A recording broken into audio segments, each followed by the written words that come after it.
बालक नाम आरफ मोहम्मद आरफ बस छोटे बच्चे खाना दे महंगाई बहुत है 7-12 में 5 बेटे 2 बेटे बेटे है एक 16 साल एक 10 साल बेटे बटिया ने ये 600-700 रुपया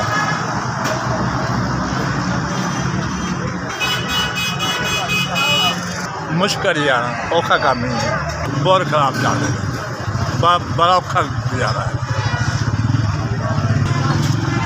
कन्या कहते कदे आटा मंगवा लिया कदे घ्यो लेना वाह जी 5 यार बहुत गरीब आदमी बड़े औखा होकर वक्त पास होता है बड़े मुश्किल हो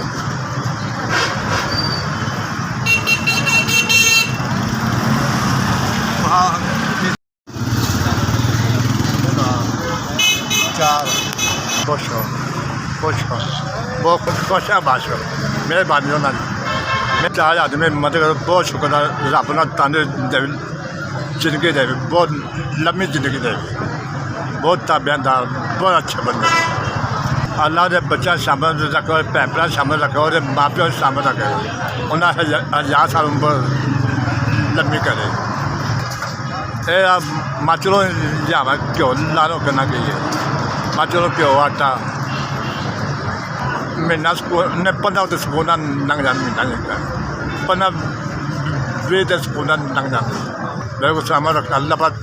तुम बहुत सलामत रखे